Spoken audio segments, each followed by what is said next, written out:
Hello, everyone, and welcome to the 7th Asia-Pacific Climate Change Adaptation Forum.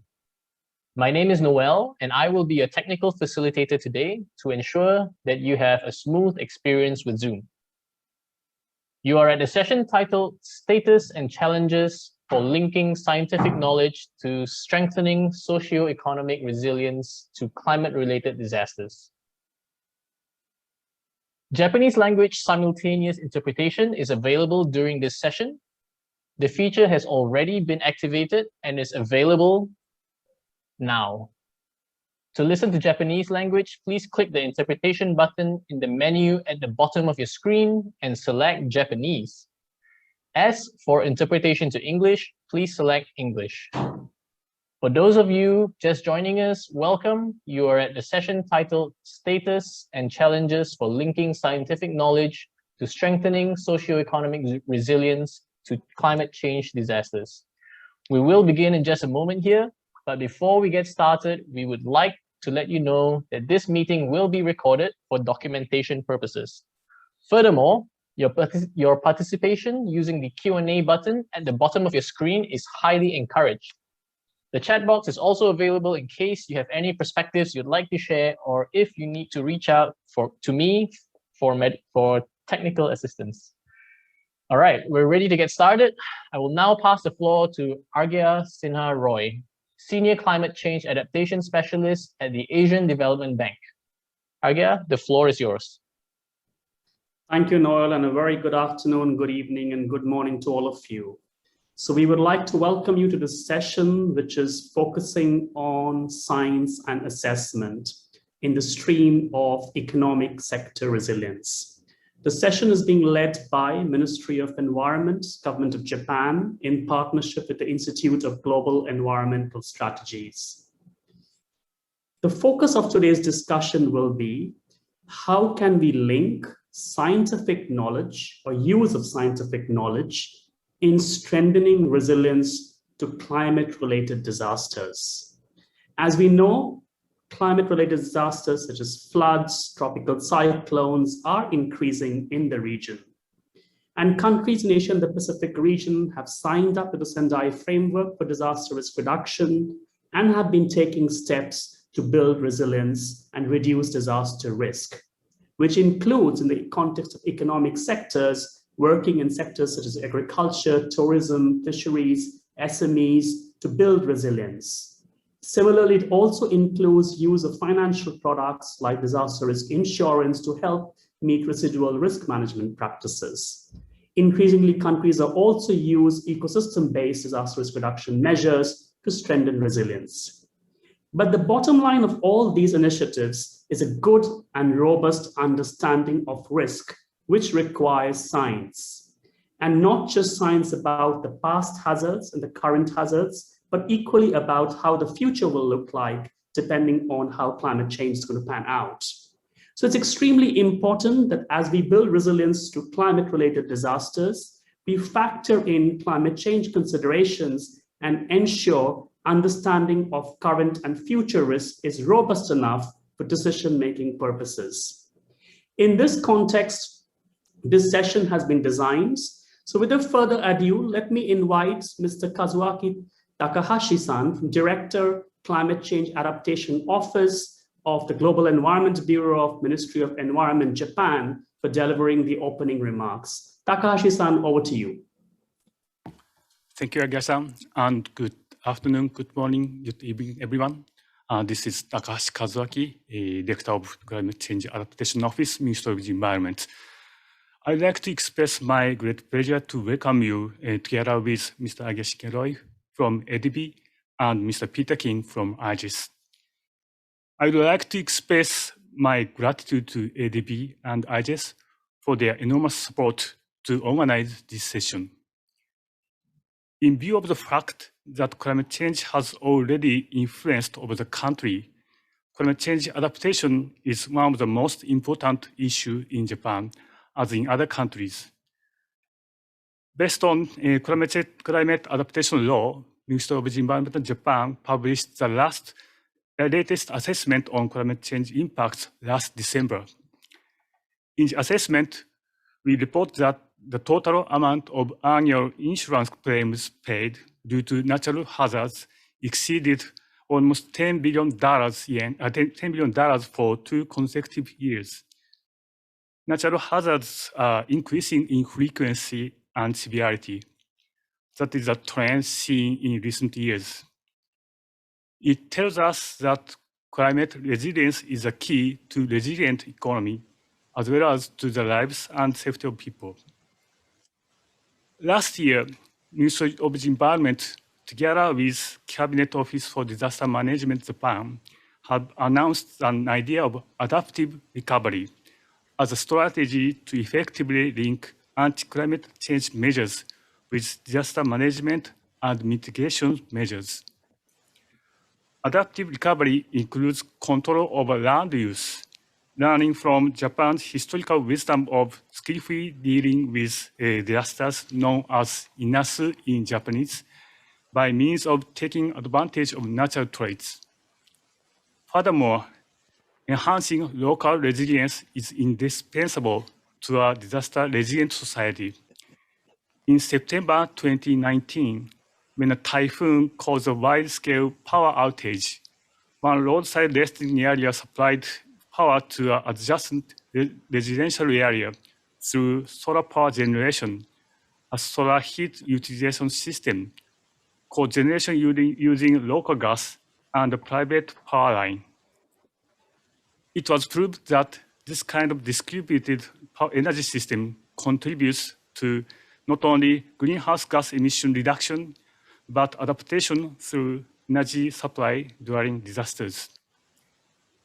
In preparing unprecedented climate risk-related disasters, scientific knowledge on climate change impacts is essential. As we are attributing importance to the enhancement of the world's climate adaptivity, Japan launched EPIPLAT, the Asia-Pacific Adaptation Information Platform, to provide countries with the knowledge that are necessary for the formulation of their respective adaptation measures. EPIPLAT supports developing countries so that they can prepare their own adaptation plans or projects with consideration given to climate risks. Following this session, we will hear from a wide range of speakers who will give us valuable insights into this topic. I expect that this session helps us to deepen discussions and disseminated information and gives us a suggestion on how we enhance scientific knowledge and strengthen socio-economic resilience in Asia-Pacific. Thank you for your attention. Thank you, Takahashi-san, so much for providing the opening remarks, but also reminding us of the increasing fiscal impacts of climate-related disasters, and the very fact that this is an opportunity for us in the context of COVID recovery to adopt adaptive practices. And of course, the bottom of it is that we would need scientific information on climate change and its impact in order to guide us in better decision-making processes. So today we are very happy to have with us Dr. Kazuhiko Takemoto, visiting professor at the United Nations University Institute for the Advanced Study for Sustainability, for delivering the keynote message. Professor Takemoto, as many of you know, is a stalwart and has led the development of many policies on international environmental cooperation at the global level, in particular, policies related to climate change and biodiversity, as his role as a Vice Minister for Global Environmental Affairs and a Director General of Environmental Management Bureau. Dr. Takemoto, the floor is yours. Thank you very much. Thank you very much for your kind introduction. I am very pleased to deliver a keynote speech in this very important session on climate change and disaster risk reduction. I am also delighted to welcome the initiatives and leadership made by ADB, MoEJ, and IGES for organizing this particular session in this afternoon. Today, I would like to share with you the outcome of the International Symposium on Climate Change and Disaster Risk Reduction, which was organized by the government of Japan and UNDRR in June of last year. Next slide, please. In recent years, the previous speakers already shared with us, the meteorological disasters have been getting serious and taking place more frequently than ever. Since these disasters were most likely intensified by climate change, we have already faced climate crisis or climate emergency. In light of this, actions to address climate change and disaster risk reduction should be taken hand by hand. However, the policies and measures of these sectors were most likely developed separately and have not been yet well coordinated each other.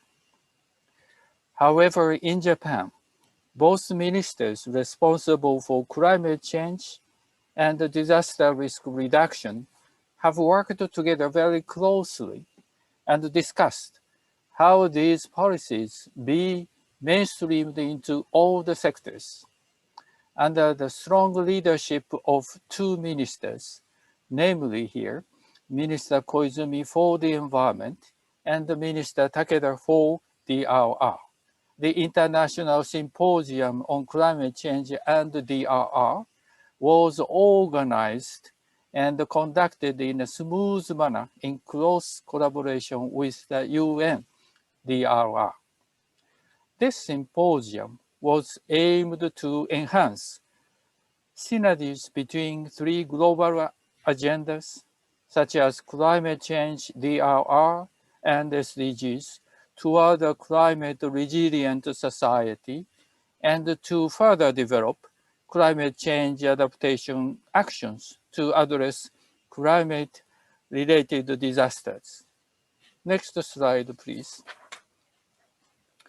In this symposium, we had dynamic discussions among the panelists who are from the Secretariat of UNFCCC, Republic of Kiribati, JICA, academia, and the financial sectors.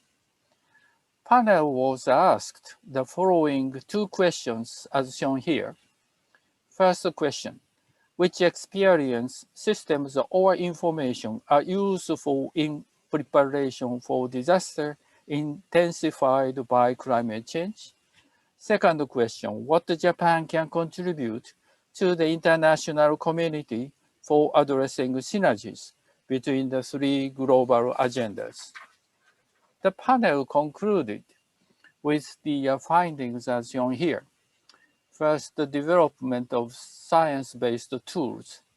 It is crucial to provide the international community with technologies and knowledge, such as ECODRR, in an easy-to-use form for developing countries. Second point, enhancing international cooperation. Japan is expected to further extend its international cooperation through technical assistance and capacity building for developing countries, in particular for the small island states and the least developed countries, LDCs, who are vulnerable to climate-related disasters. And thirdly, cooperation among stakeholders to address through three global agendas. The panel recommended that the governmental agencies communicate with stakeholders in more active manner, since multi-stakeholders play a very important role in addressing three global agendas. Next slide, please. Now, both Minister Koizumi for the Environment and Minister Takeda for DRR worked together to develop the strategy to address climate change and DRR in an effective and integrated manner. They organized a ministerial study group to discuss their common issues on climate change and DRR. In a series of its meetings, they invited experts from a wide range of sectors and summarized their discussions as their joint message, which was shared at the International Symposium. The joint message includes the following key points as shown here. First, traditional wisdom. As Mr. Takahashi already shared with you briefly, historically, Japan has suffered from the serious damages of the floods, and at the same time, Japan has accumulated insightful knowledge on flood control or flood management by utilizing local wisdom and ecosystems. And the second and third together, pre-disaster and adaptive recovery. In recovering from disasters, it is crucial to prepare for them in advance by applying preventive approaches and to incorporate adaptation dimensions into recovery instead of sticking to the conventional recovery, simply returning to the original state. The joint message was fully received in the symposium, and Ms. Tori of UNDRR, as its head, stated that during the symposium, the adaptive recovery can be exactly what the Build Back Better means. This concept was included in the Sendai framework, and it is also discussed frequently in the context of the COVID-19 crisis. Next slide, please. I hope today's panel will discuss the major points as shown here. Number one, science-based tools in APPLAT, how you can provide the international community with science-based knowledge to address climate change and DRR in an easy-to-use form so that the policymakers in partner countries will be able to fully utilize them. In particular, I would be grateful if you could discuss the best ways to make full use of the APPLAT, which was introduced by Mr. Takahashi at the beginning. APPLAT has three functions. Number one, to disseminate information on climate risk and good adaptation practices. Secondly, to support policymakers in formulating adaptation programs and plans. And thirdly, to develop human resources and capacity building programs in this area. Second point, cooperation among partner networks. How you can cooperate and coordinate with each other among adaptation-related networks such as APAN, the Global Adaptation Network GAN, and the Asian Disaster Reduction Center ADRC. And the third point, synergy between three global agendas, how you can promote the cooperation between the governmental agencies who are responsible for three global agendas in an accelerated manner. In conclusion, Mr. Moderator and gentle ladies and gentlemen, I hope that the outcome of this session will be able to contribute to the discussions at the UNFCCC COP26, the CBD COP15. Finally, I would like to conclude my keynote speech by wishing you fruitful discussions through your active participation in this afternoon. Thank you very much for your kind attention. Thank you very much.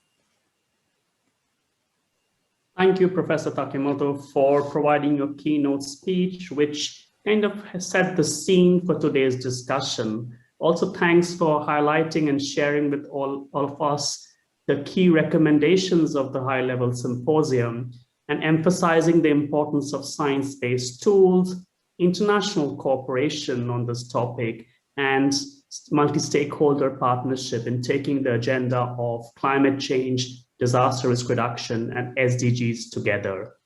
So at the next part, we will dive into the panel discussion, which is the heart of this session. And for that, I'm going to invite Dr. Peter King, who will be the moderator for the session. Peter is a senior policy advisor at the Institute of Global Environmental Strategies and has more than 40 years of extensive experience in environmental sciences and has worked with environmental policy institutes and multilateral development bank. Over to you, Peter. Good. Thank you very much, Agya. You know, everyone has been saying good morning, good evening, good afternoon. I think the Thai community has it right. They just say Sawadee Kap, and it covers all times of the day. So Sawadee Kap, everyone. If I could briefly bring up the first slide, and I'll introduce the panelists. We have an excellent panel, and we want to have the maximum amount of time to listen to them. So first we have Anna Hassan, who is the Assistant Director of the Climate Change Department in the Ministry of Environment in the Maldives. And I'm pleased to note that Anna is doing her PhD at Melbourne University, my old university. So we're almost an alumni. And Anna has been fully involved with various reporting functions to the UNFCCC for a number of years. So we'll be very interested to hear how science is being used for bridging what is an existential crisis, I think, in the Maldives. And then we have Masaaki Nakamura, who is a fellow of the International Initiatives of Tokyo Marine and Nichido Fire Insurance. He has been heavily involved in the Financial Stability Board Task Force on climate-related financial disclosure.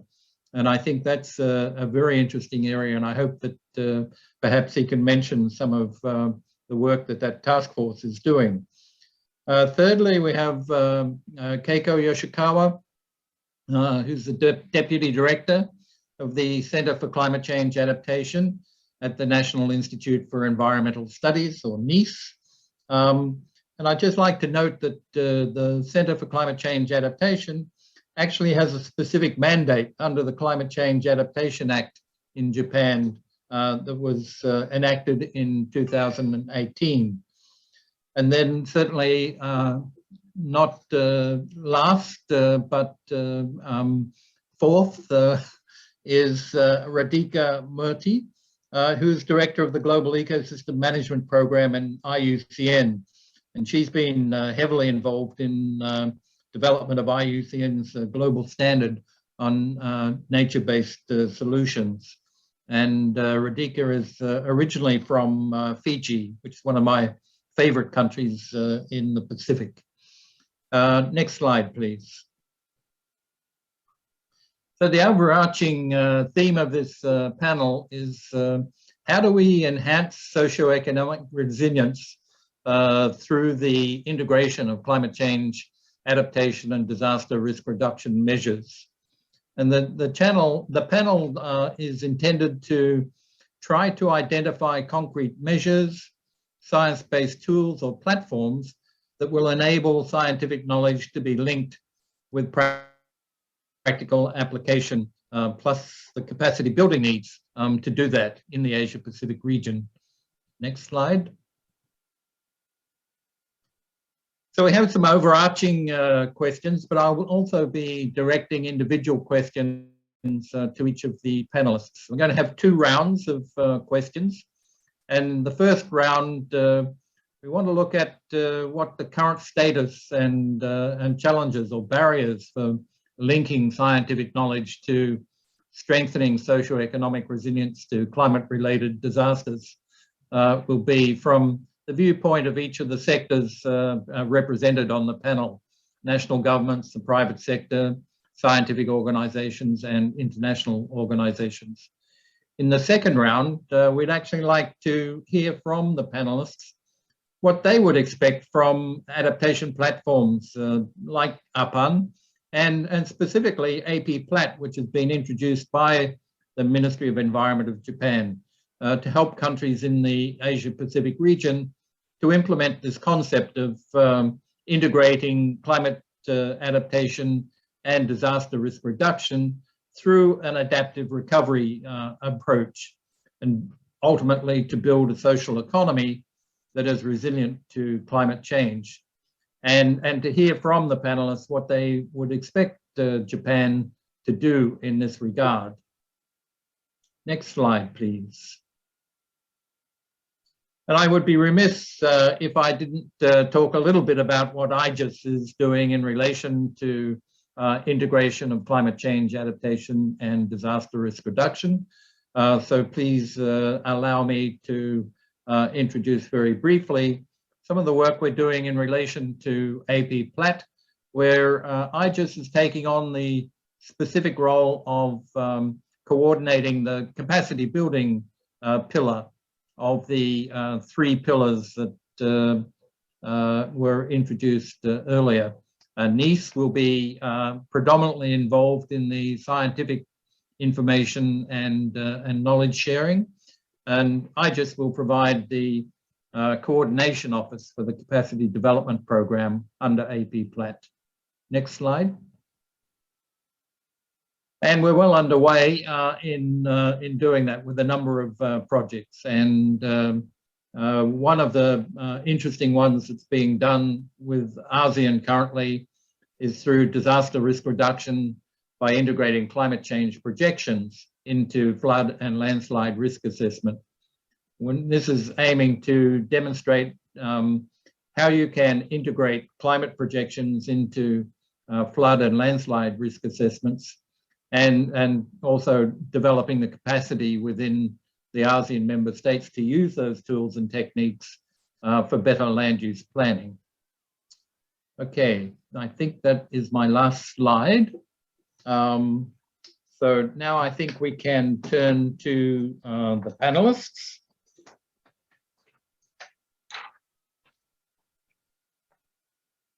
And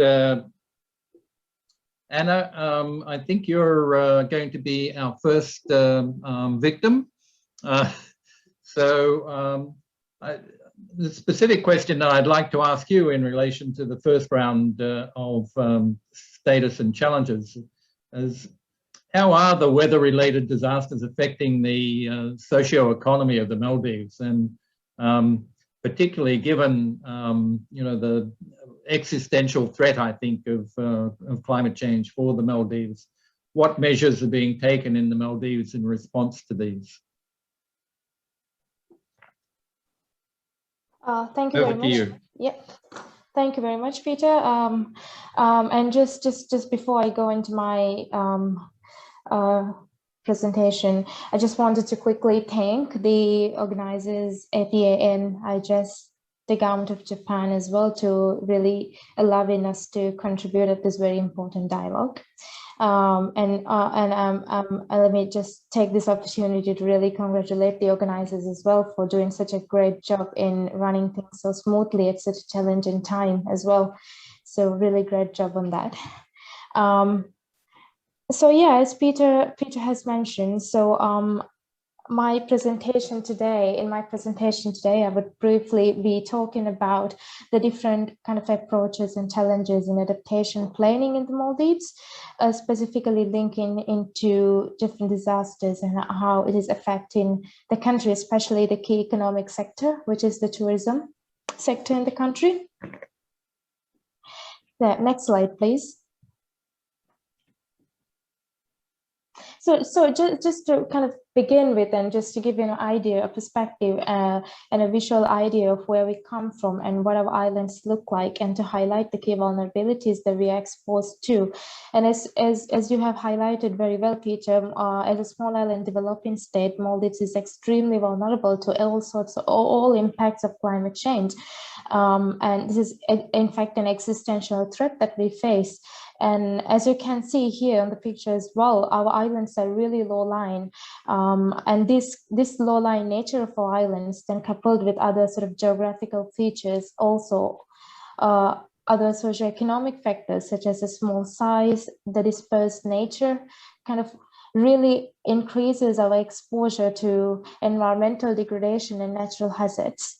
So just to give you a perspective on this, our estimates actually shows that more than 44% of all human settlements and more than 80% of all critical infrastructures, such as hospitals, schools, utility services, and so forth in the Maldives, is in fact just 100 meters off the coast, and in some cases it's even less than that. So these infrastructures are then really exposed to various kinds of coastal hazards, such as sea swells, for example, storm surges, and so forth. And this was actually very well highlighted in the 2004 tsunami, which was one of the most significant impacts of this tsunami was the complete shutdown of our only international airport at the time, which had really detrimental impacts on our economy as a whole. So this is just to give you a perspective on how vulnerable we are to these kind of impacts. And our studies also shows that erosion is felt in almost all of our islands, and the frequency and the severity of this is actually increasing and have been increasing over the past years. So next slide, please. Yeah, further to these kind of environmental vulnerabilities, I just wanted to quickly touch upon, link these to the economic vulnerabilities as well. So our economy is also extremely vulnerable to many factors. For example, the high dependence on imports of strategic goods, which makes us extremely vulnerable to any sort of external shocks as well. And also our narrow economic base with very high dependence on the tourism sector really further exacerbates our vulnerabilities, our economic vulnerabilities. And as you can see here on the slide at the top right corner, which shows the GDP composition as of 2018, you can see that the tourism sector actually accounts for 28% of our GDP. And the second largest industries are tourism-related sectors of transport and communication, which is at 14%. And despite these vulnerabilities, the Maldivian economy has actually been experiencing positive growth in recent years up until the COVID-19 pandemic.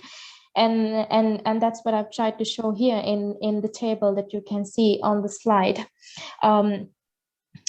It actually summarizes the various GDP forecasts as per the current pandemic, and the figures that you see are forecasts we had for last year. And just to briefly give you an idea of how badly we've been hit by this pandemic.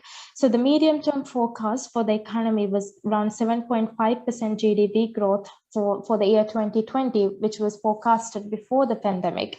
But however, given the exposure of the tourism sector and the overall economy to the crisis, the latest figures actually showed a severe contraction, where our GDP is expected to decrease in the range of minus 11.5% to minus 29.7% in a worst case scenario.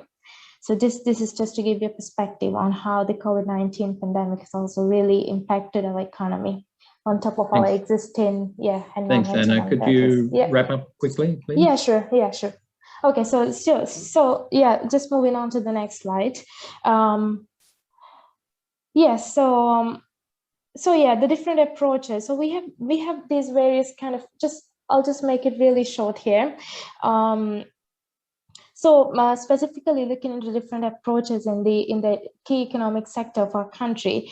So let me just touch on the importance of these kind of community-based adaptation projects in the country. So our policies do encourage community-based adaptation projects in the tourism-associated communities. And this, I think, demonstrates how tourism operators and tourism-dependent communities can actually work together on joint initiatives to reduce our common vulnerabilities.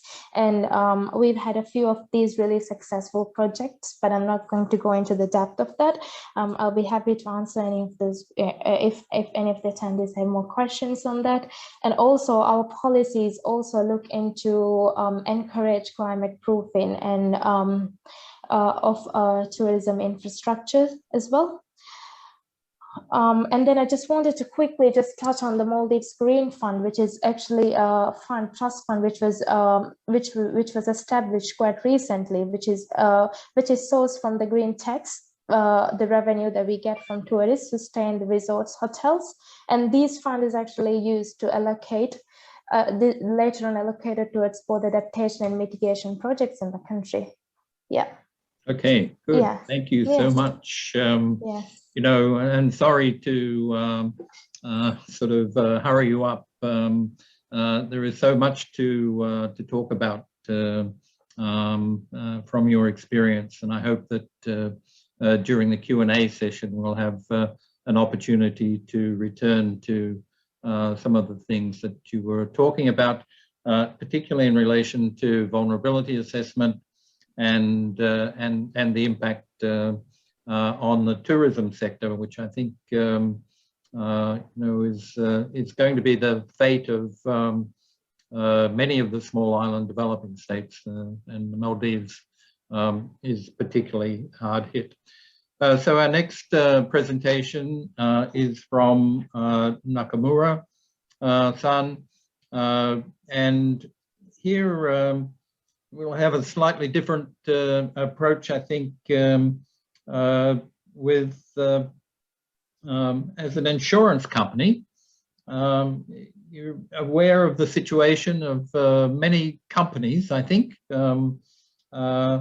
and it would be interesting to know how climate-related disasters are affecting your company clients, and what measures are they taking in response to this? Over to you. We have 4 minutes, I believe.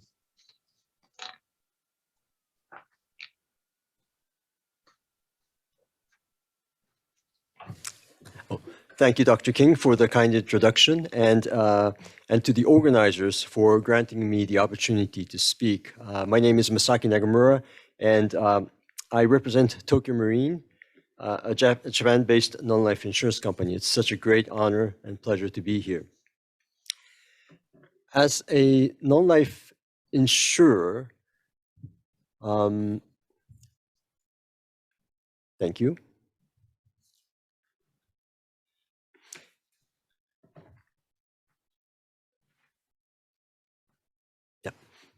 Excuse me. As a non-life insurer, natural disasters directly impact our business. This chart shows 10 of the costliest insurance claims which have hit the insurance companies in Japan for weather-related disasters, such as typhoon, flood, and snow. The worst is Typhoon Jebi, which hit the western cities, including Osaka and Kyoto, back in 2018, for which the industry paid around 10 billion in US dollars. As you can see, 6 out of 10, as shaded in pink, took place over the past 3 years. The impact of climate change is felt by corporates in many facets. Buildings and equipments are facing increasing frequency and cost of damages due to intensifying disasters. It calls for businesses to enhance its resiliency against disasters. But in extreme cases, the situation may urge business owners to consider relocating to a safer ground. There's an increasing need on the corporate side to upgrade their climate resiliency.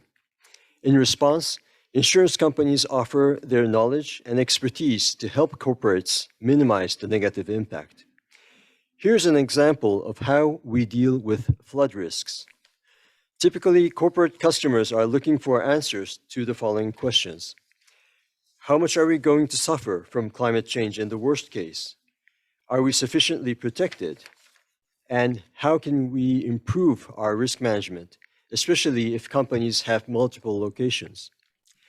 We respond by estimating the so-called probable maximum loss, or PML, and by analyzing probabilistic loss estimate, based on which we offer recommendations to improve disaster resiliency, supplemented by good practices drawn from similar business sectors. This process works positively for insurers' underwriting as well. Now, as part of our efforts to further enhance corporate and local disaster resiliency, we launched a disaster alert system last September. It is called NADIACT. The system incorporates weather and disaster prevention information into the GIS platform and visualizes the situation on a map. It can display a list of locations of business sites in Japan on the GIS platform. This helps companies with multiple sites to understand how the approaching disaster is affecting each of their sites and to activate disaster countermeasures. NADIACT has three key features. Firstly, the system provides real-time display of disaster conditions throughout Japan. It provides real-time location-specific details, such as the risk of river flooding, inundation, strong winds, and landslides. Secondly, the system incorporates a flood damage timeline, which indicates what actions should be taken given the progression of the approaching disaster. Thirdly, NADIACT offers companies advices on a day-to-day disaster response and online consulting. The system is designed primarily for corporate use, but it can also apply to municipalities. I have one more slide left, but I'll keep that for the latter half of the session. Thank you very much for listening.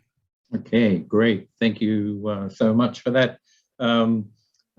Probable maximum loss is something I think many engineers are also familiar with in the water sector. So great to see this catastrophe alert system, and I'm hoping that NICE will be able to help you to populate that with additional climate downscaled modeling information.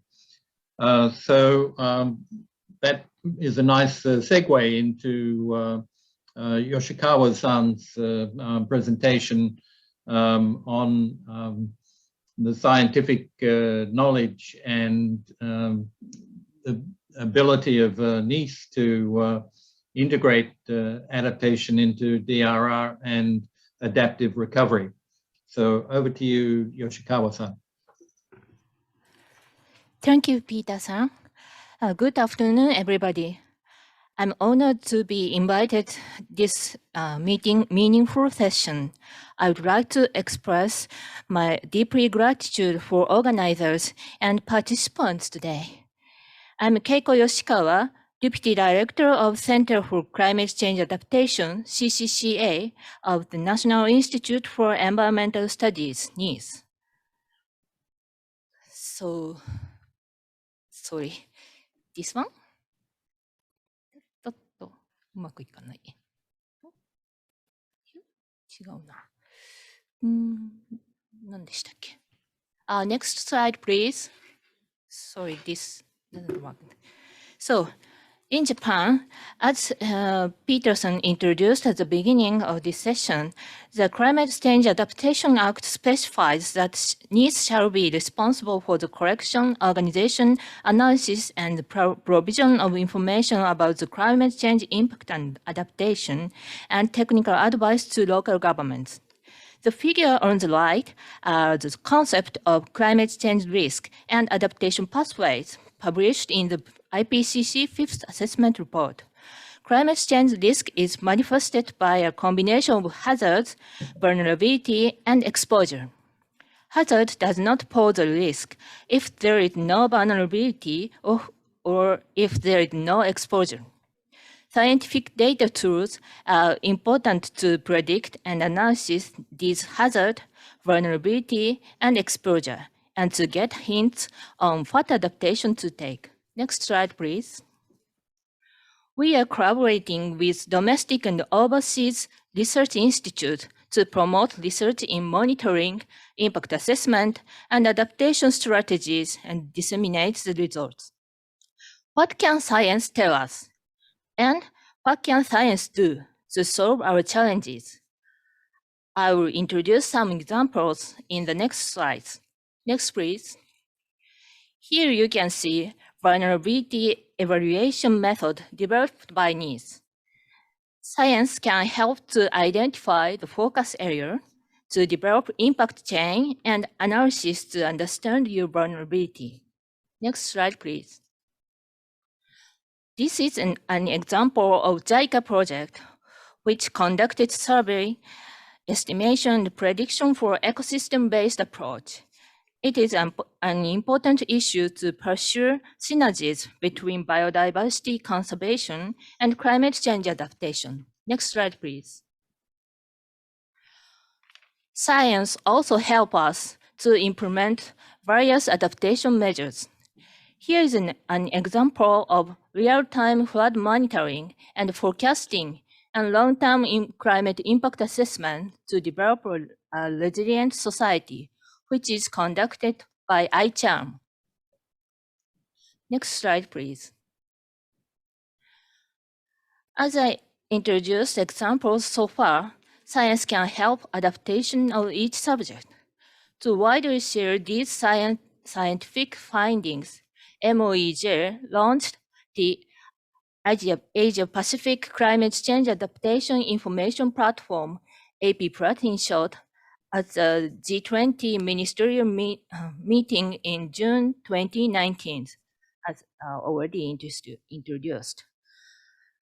APAN also explores practical partnership to be a platform share to learn among the partner countries and organizations in order to create scientific knowledge and useful tools. As this figure shows, scientific information and knowledge, adaptation tools, and capacity building are three pillars of APAN activity, which was already introduced by Peterson. APAN partners collaborate under these pillars. Next slide, please. And CCCA is mainly in charge of establishing APAN website. And this is how the APAN website looks. And can I turn one click? Sorry, thank you.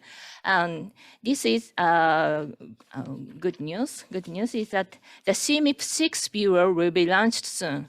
With this tool, you can get national or county level climate prediction by CMIP6 project, which is latest climate prediction researches. Please visit the APAN website and use it, everyone. Thank you very much for your attention.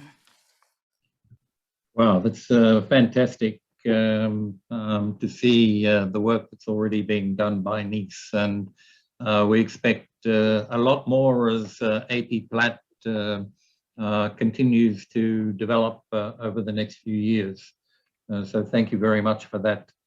Now, if we could turn to Radhika, can you tell us how nature-based solutions are helping countries throughout the region to integrate climate action and disaster risk reduction as part of their economic development? Thank you. Sure, thanks, Peter. And to help you out, I'm actually going to time myself. Oh, good, thank you. So just getting straight into it, in the next 4 minutes, what I wanted to do was really go back to the topic of this event, of looking at how conservation or how knowledge and science can help inform the resilience building, and especially in the context of the economic sector. And often in seeking solutions, I think we forget to look back is where we came from. And as we're rolling out nature-based solutions, this is becoming quite apparent that, you know, it's being received as, oh, is this another new thing from IUCN? Why a new language? Because we have ecosystem-based approaches. So what I want to do is quickly share with you where this comes from and what has been that journey and that process of getting to where we are with NBS. And what's the science and knowledge that has actually informed this process. And then I'll have some other slides to actually go into it later in that in the second segment. Sorry, Peter, can you confirm if you're looking at the right version, the right mode? I believe so, yes. Excellent. Yeah. So Except really, I don't know how you're going to do this in 4 minutes. I will. I've got a timer and a horrible alarm to keep me on my toes. So just thinking about, you know, as it's as if to say, okay, we have the first model of the iPhone or the Tesla, and we don't need another one. But just think of it as our understanding evolves from this world of this planet, we also need to evolve our approaches. So looking back at the last few decades, 1960s, 70s, 80s, all of these processes that have led to nature-based solutions today are building on that science and knowledge and practices of in IUCN's case, of the 7 decades of what we've been trying to do. And a landmark report was the ecosystems valuation. In the 2000s, we started really looking at what does this mean for the economic sector. And it's really important to see NBS as a continuation of that journey. You know, IUCN launched the definition in 2016, and then the global standard last year as a benchmark we can all hold ourselves accountable to.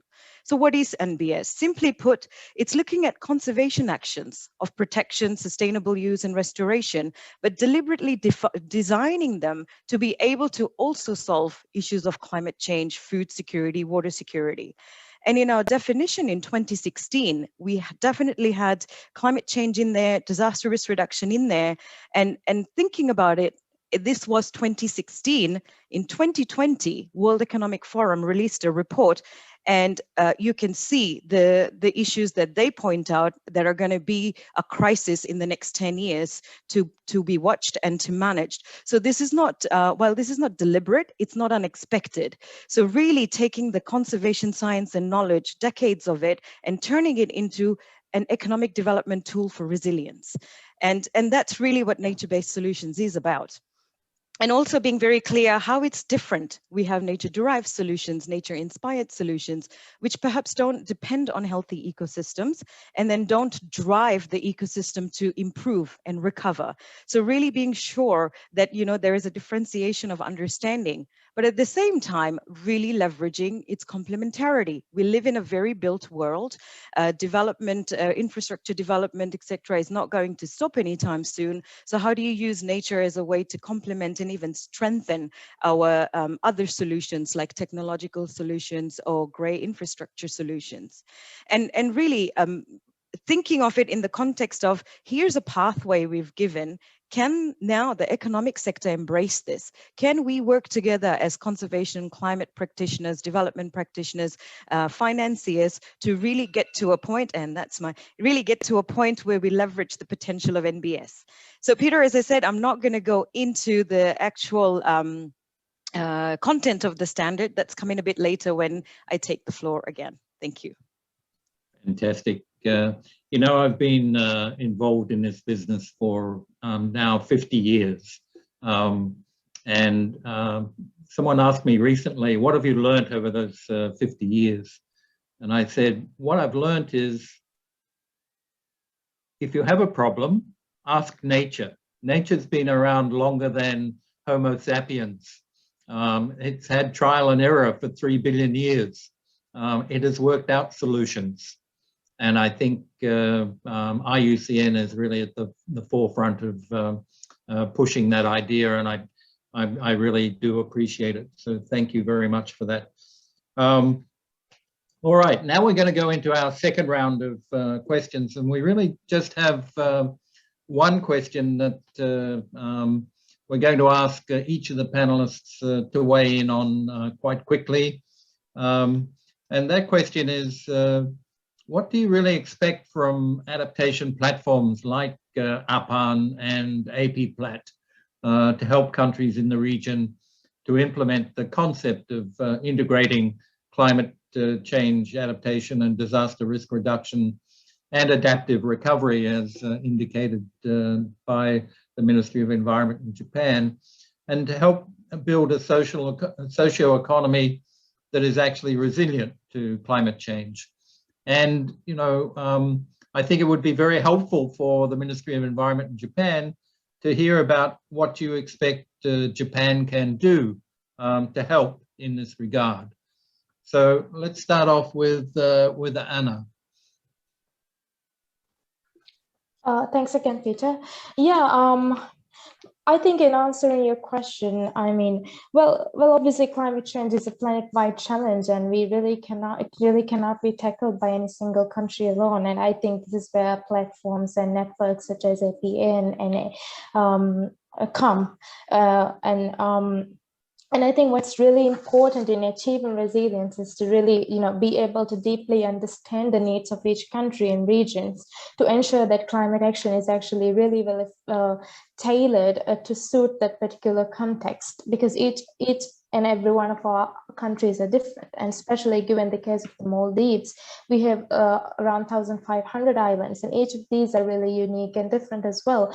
So I think science and assessments are also really important to really, you know, be able to understand the specific vulnerabilities of each of these different islands to really tailor and tailor the climate actions or adaptation measures to suit these islands. I think that's one thing that I really do want to highlight. And in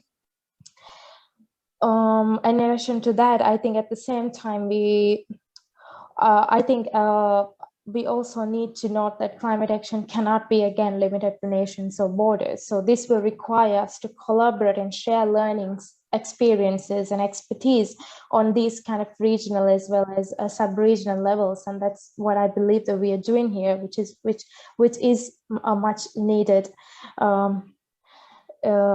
intervention. So we also, I think the other thing is we don't really, you know, need to reinvent the wheel. The existing structures of collaborations are already there, like the experiences of existing frameworks and networks as such are already there, and these are really important in terms of working together as one body towards our common goals.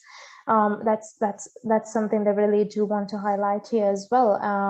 And one thing, especially linking this to the context of Maldives and what I said in my earlier presentation, I just wanted to highlight one bit here that I couldn't earlier, which is really important because we also have insurance experts as well here on the panel. You know, given the case of Maldives, the tourism investments are really high cost investments, and there are often significant concerns by investors are made for a mechanism to really be able to protect these investments from the impacts of climate change. And at the moment, although the investments are currently under some sort of insurance, but in our case, the climate-related hazards are vaguely covered at the moment. And this is a key challenge for us, and that really needs to be addressed because of our high dependency on tourism in the country as well. And I think that's a really important challenge and a need for us as well. Yeah. Okay, good. Thank you very much for that. Nagamura-san, in addition to answering the overall question, you might also like to offer some advice to Anna on how the insurance industry could perhaps take a stronger role in relation to the tourism sector. Yes, sure. I'd be happy to. First, to answer Anna's question, since I've been involved deeply in the work of the APEX Finance Ministry process, the community has been giving focus on how to better protect Asia-Pacific economies from the impact of disaster risks. And it happens to be that tomorrow, the World Bank Group is organizing a half-day workshop on how to protect critical infrastructure services. And that was the primary audience there was the APEC finance ministry officials, but the World Bank Group decided to open that to a broader audience, especially those who are in nations which are vulnerable to climate change. So you're welcome to attend that. The key message there is that the private sector, and I'll be taking part in that discussion as well. We, as a private sector insurance companies, are supposed to assist the finance ministry officials to help them design a more effective disaster risk financing and insurance programs. I have been involved in the work of APEC FMP since early 2015.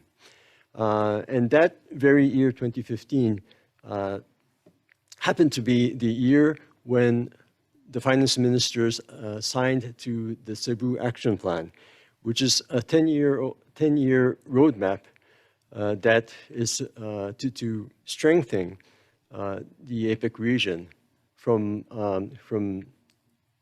many types of financial stress. And they identified disaster risk as a threat to their economy. And I was brought in to participate in the discussion from the private sector. Now, as you may know, Japan is a disaster-prone economy. We have everything from earthquake to typhoons to landslides, you name it. So that experience has really helped train the insurance industry.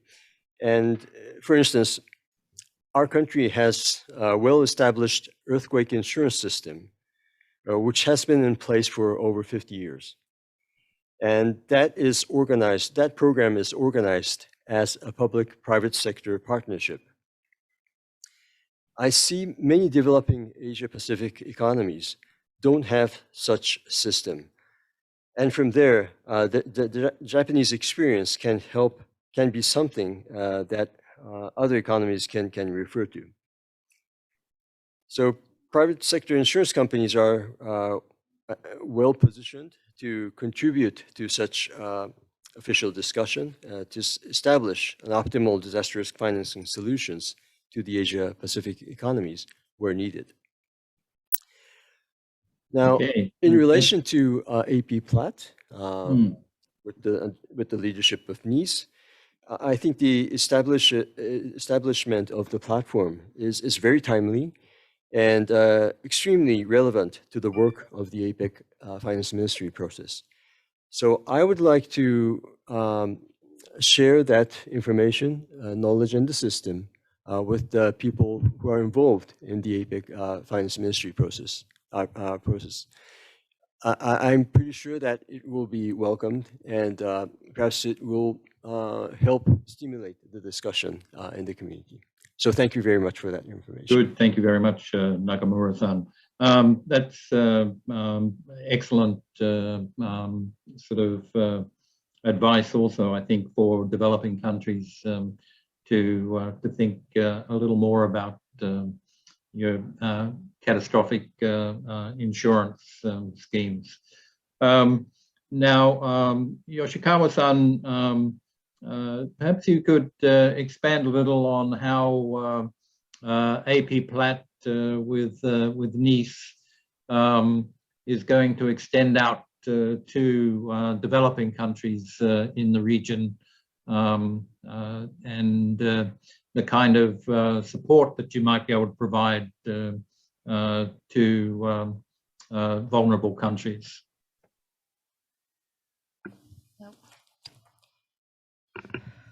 Well, thank you, Peterson.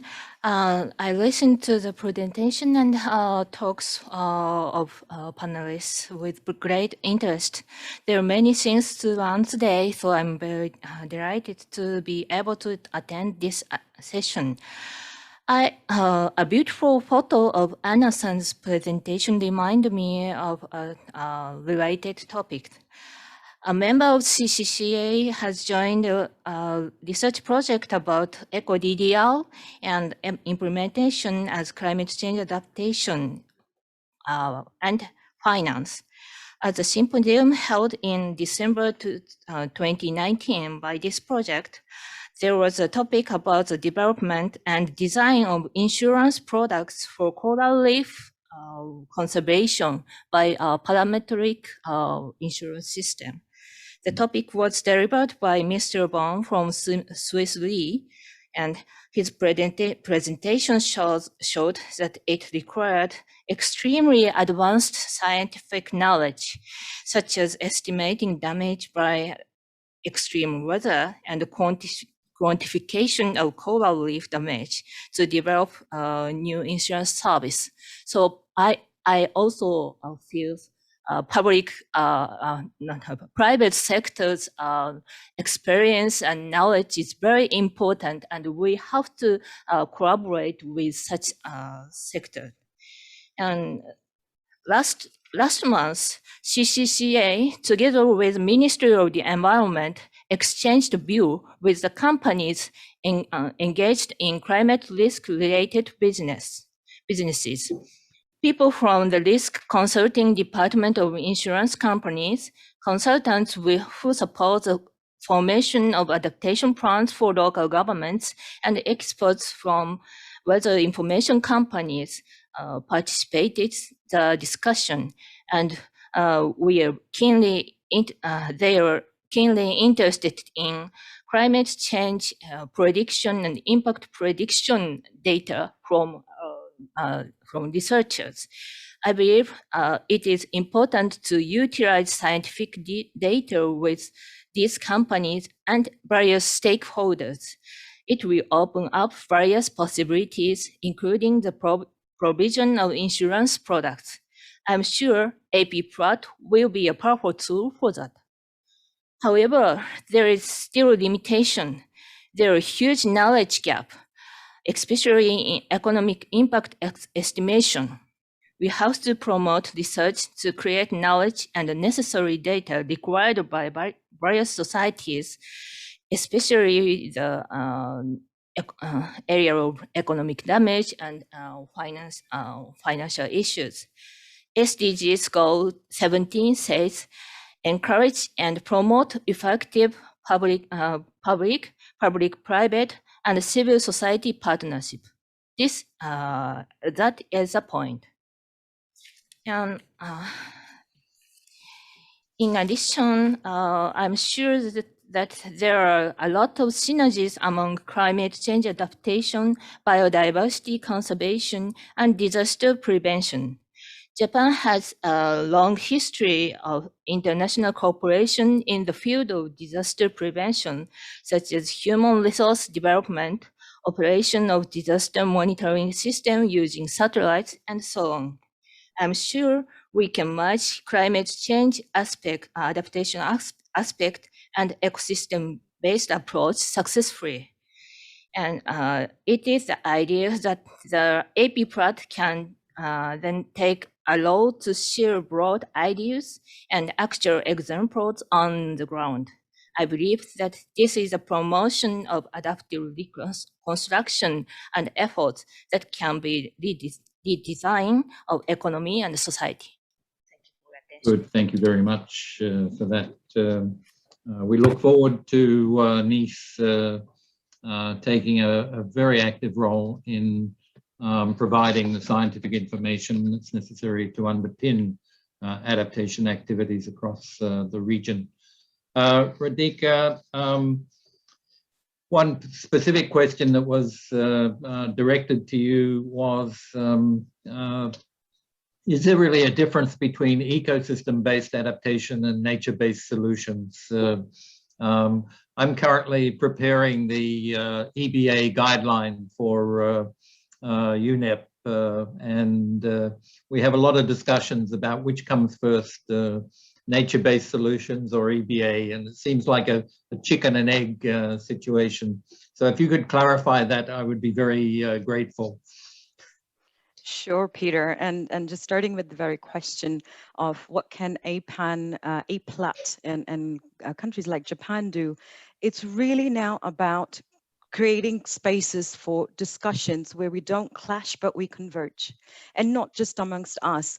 Can the economic sector, can the financial decision makers, whether it's public or private sector, share the same vision we have in connecting the dots, in really walking down the same path?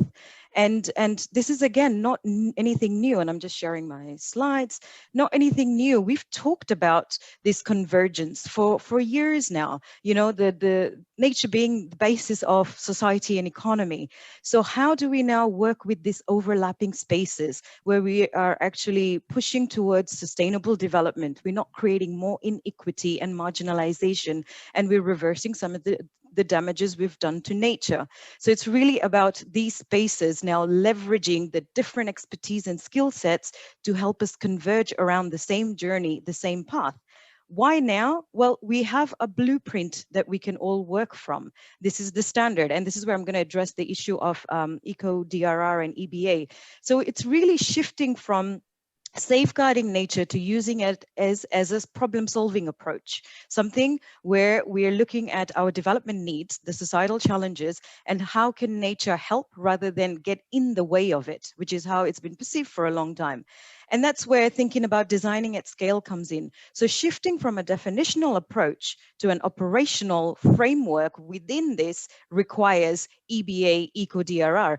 NBS is a definitional approach. You still need approaches like IWRM, ICZM, all of these tools to then mobilize ourselves to act on it. So designing it brings in EBA, eco-DRR, but it goes hand in hand when really then shaping it up according to the 3 pillars of SDG, as sustainable development. And that's where we're pushing for this economic feasibility.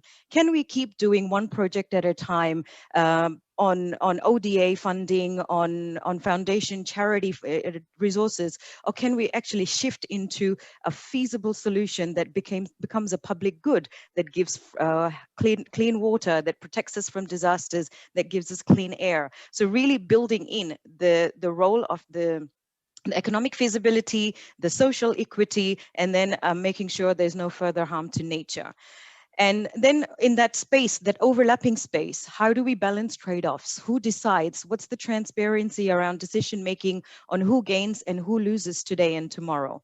And making sure we're adaptive, we're responding. So many things change. We're working with dynamic societies, markets, economies, ecological system. How do we make sure we have the ability to cultivate an adaptive management approach rather than thinking that my intervention, will solve the situation without any further readjustments or rethinking.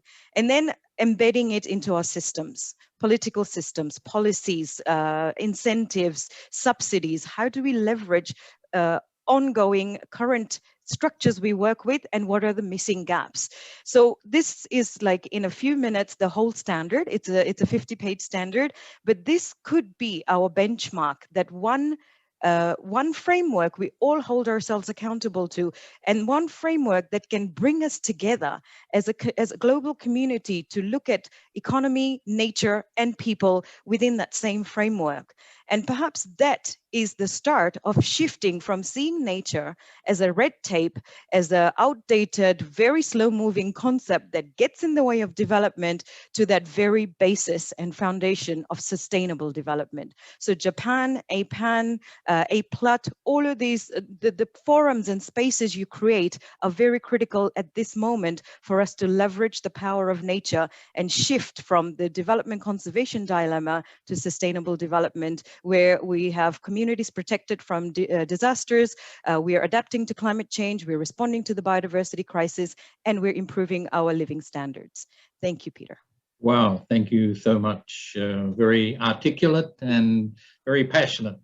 Great to hear. Now it's my unenviable task to try and wrap this up. We've heard so much valuable contributions from the panelists.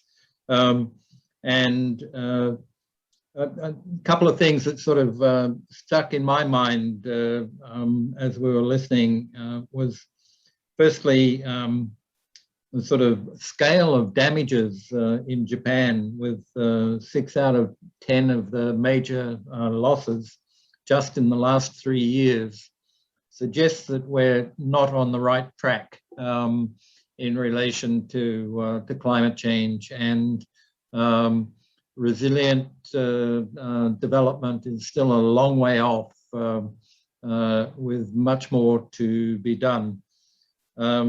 I also found a number of the tools which I think can be better disseminated, and through AP-PLAT I think we can do that through things like the probable maximum loss approach, the Nadia Act catastrophe alert, some of the vulnerability evaluation systems that NICE is developing, the online synthesis system, and impact chain analysis.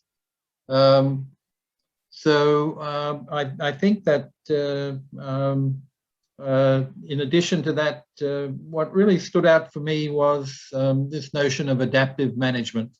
And it goes back all the way to Buzz Hollings, who introduced it in the concept of ecology. So I think it's extremely important to recognize that, you know, this is not a new idea. As Radhika has suggested, it is an evolving concept, and one that you know, still hasn't been fully incorporated, I think, into national development planning across the region.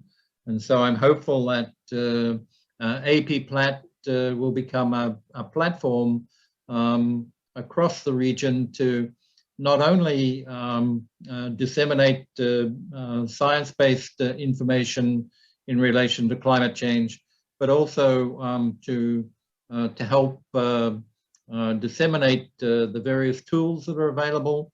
You know, even things going back to integrated water resource management, integrated coastal zone management. I actually started my career with integrated rural development planning. You know, these concepts have been around for a long time, but they still haven't been fully mainstreamed, I think, into national planning processes. So I think there is a lot of scope for AP-PLAT to develop the science a little more, to help to disseminate appropriate tools, and also to particularly focus on the capacity building needs across the region. So I'm very happy that the Ministry of Environment in Japan has got right behind AP-PLAT, and will be certainly really helping build this linkage between the science and resilient development, and the notion of adaptive recovery. So I thank you very much for your contributions. Now we have a little bit of time for some questions, and I'm not sure whether the panelists have been able to answer all of the questions that were posed online. But if not, let me just run through and see if there is anything that is still sort of outstanding. So I think we're pretty much okay for the chat. So let me have a look at the questions. You know, there is this question about loss and damage, and whether or not the UNFCCC is doing enough through the Warsaw mechanism. I wonder, Nakamura-san, if you might have a view on what might be done further in relation to loss and damage. Thank you, Peter-san. I think it's, I know what it is, but it's a very broad question that may go beyond our private sector insurance companies' scope. So perhaps I should refrain from saying anything that goes beyond my my responsibility. So I apologize for that. But I understand that. It's interesting because it is one of the most controversial aspects, I think, of the current Paris Agreement, and still has not been resolved. I think COP26 will be taking that up for additional discussion. Radhika already answered the question in relation to ecosystem-based adaptation. And one for you, Yoshikawa-san. The question was, what factors are included in vulnerability assessment?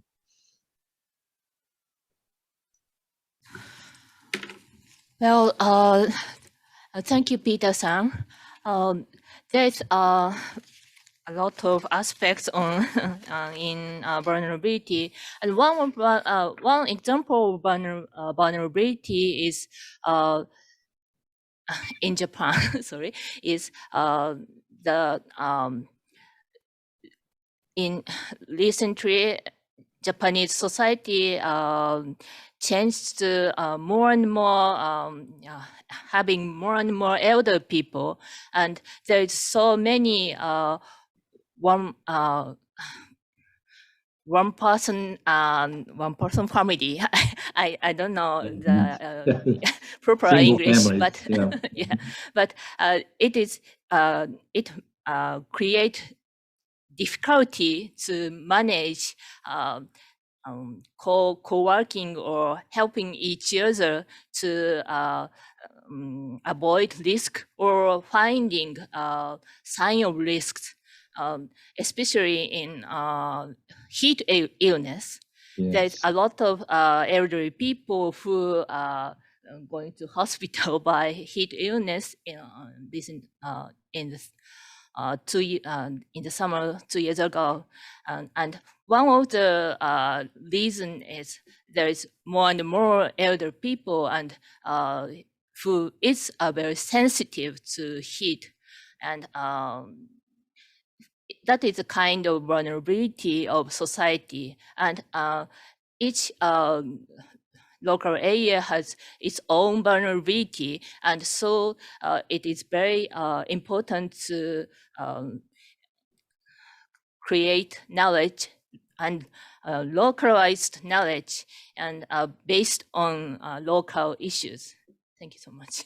Good, thank you very much. I recall in Paris, where a lot of people died in a heat wave, they found that one of the reasons was that the elderly people were mostly living on the upper floors of high-rise buildings that tended to be hotter than the lower floors, which I found interesting.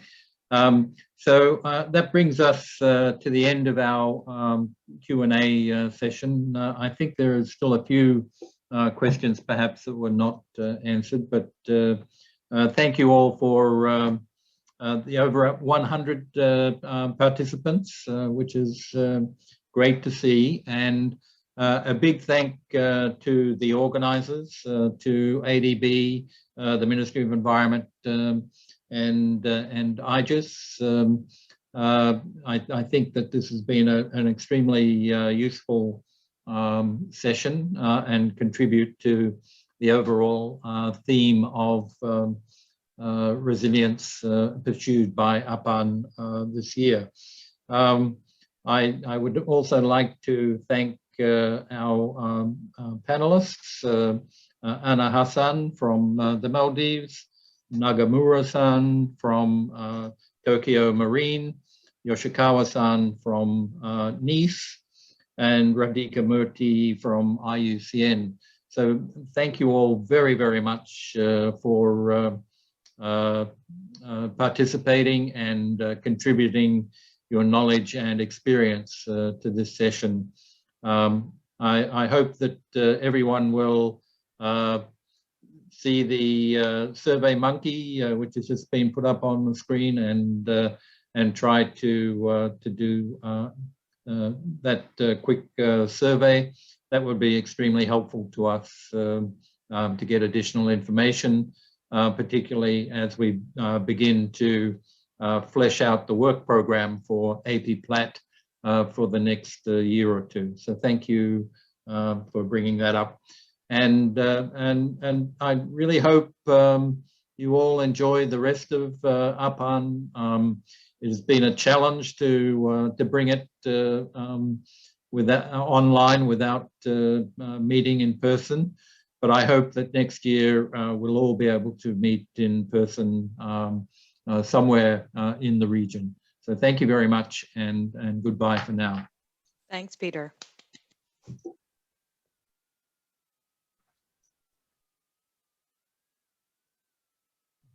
Thank you for attending today's session as part of the 7th Asia Pacific Climate Change Adaptation Forum. Please take a few moments to fill out the survey for this session. I have pasted the link into our chat, or you can use your phone to scan the QR code on the screen. Within the community, you can also explore the exhibitions as well as chat or set up meetings with other conference attendees. Join the conversation on our social media using hashtag APAN2020. Please join us for the key messages of day 3, and then immediately after we will be having a side event titled Partnership to Harmonize Science, Information, and Knowledge at Regional Scales for Enabling Adaptation, alongside a parallel origami night. You can find the link to join these sessions by returning to the Sessions tab on the APAN Forum Conference community on Hubilo. Thank you once again for your participation, and see you in the next sessions.